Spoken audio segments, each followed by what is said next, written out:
आपको भी बार बार जुकाम हो जाता है? नाक बहना, छींक आना, गला बैठना और सिर भारी लगना, ये सब परेशानियां जुकाम में हो जाती हैं। हम इसे आम बीमारी कहकर नजरअंदाज कर देते हैं, लेकिन क्या आप जानते हैं कि यह आम जुकाम असल में 200 से ज्यादा वायरसों का हमला होता है। आज हम जानेंगे कि जुकाम क्या है, जुकाम यानी कॉमन कोल्ड क्यों होता है, आयुर्वेद और आधुनिक विज्ञान इसके बारे में क्या कहते हैं, इसके कुछ घरेलू इलाज और सबसे जरूरी इससे बचाव के असरदार तरीके। तो वीडियो को अंत तक जरूर देखिएगा।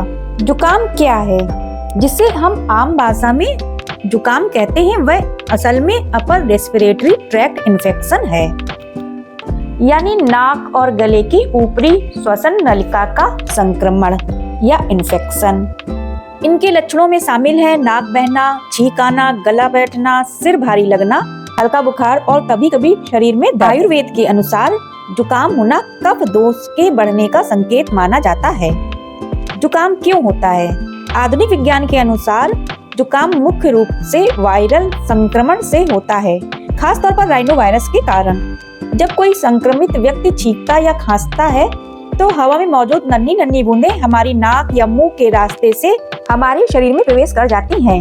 आयुर्वेद के अनुसार जुकाम के कारण हमारी जीवन शैली से भी जुड़े होते हैं, जैसे कि ठंडी हवा या ठंडे पानी का अधिक संपर्क, बार बार ठंडी चीजें खाना, देर रात तक जागना, कमजोर पाचन शक्ति, अचानक मौसम बदलना, धूल, धुआं और प्रदूषण, ये सब भी कॉमन कोल्ड या इन्फेक्शन का कारण होते हैं।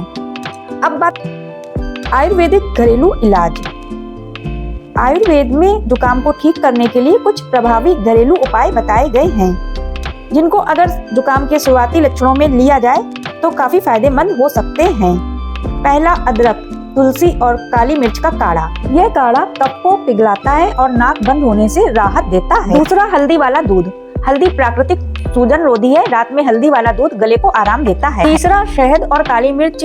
शहद में काली मिर्च मिलाकर लेने से खांसी और जुकाम में आराम मिलता है। चौथा है नमक वाली गुनगुने पानी से गरारे। ये गले की खराश और इन्फेक्शन में बहुत फायदेमंद होता है। पांचवा है लहसुन का सेवन। लहसुन में एलिसिन नामक तत्व होता है जो कीटाणुओं से लड़ता है। इसे हल्का भूनकर या कच्चा शहद के साथ लिया जा सकता है। साथ ही भाप लेना भी यानी स्टीम लेना भी बहुत फायदेमंद होता है जुकाम में। गर्म पानी में अजवाइन या नीलगिरी का तेल डालकर स्टीम लेने से जुकाम में बहुत आराम मिलता है। जुकाम कितने दिन में ठीक होता है? जुकाम को अपना पूरा चक्र पूरा करना ही होता है, जो आमतौर पर 7 से 10 दिन का होता है। ये उपाय यानी घरेलू उपाय इस अवधि को 1-2 दिन कम कर सकते हैं और बिस्तर पर पड़े रहने की जगह सक्रिय बने रहने में मदद करते हैं। जुकाम से बचे रहने के लिए कुछ असरदार तरीके भी हैं। जुकाम से बचने के लिए ठंडा पानी पीने से बचें। ठंडे मौसम में सिर और गला ढककर रखें। सुबह खाली पेट गुनगुना पानी पिएं। हाथों को साबुन से कम 20 सेकंड तक धोएं। नियमित प्राणायाम करें, अनुलोम विलोम, भस्त्रिका आदि। पर्याप्त नींद लें। विटामिन सी और जिंक युक्त आहार लें, जैसे आंवला, संतरा आदि।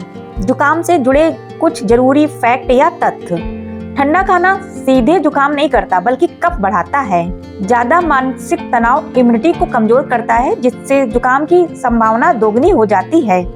ऐसा भी कहते हैं कि केवल ठंड में रहने से जुकाम नहीं होता, लेकिन ठंडे तापमान में वायरस ज्यादा देर तक जीवित रहते हैं।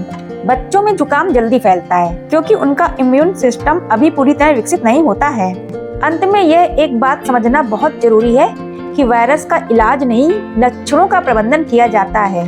कोई भी घरेलू नुस्खा वायरस को सीधे नहीं मारता, बल्कि शरीर की इम्यूनिटी को मजबूत करता है, ताकि हमारी बॉडी खुद वायरस से लड़ सके। अब बात करते हैं जुकाम को नजरअंदाज करने के खतरे के बारे में। अगर जुकाम को बार बार अनदेखा किया जाए तो यह बड़ी समस्याओं का कारण बन सकता है, जैसे साइनस इन्फेक्शन, कान में दर्द या इन्फेक्शन, गले की सूजन, दमा या एलर्जी का बढ़ना, बच्चों और बुजुर्गों में इम्यूनिटी कमजोर होना, छाती का संक्रमण या लंग इन्फेक्शन।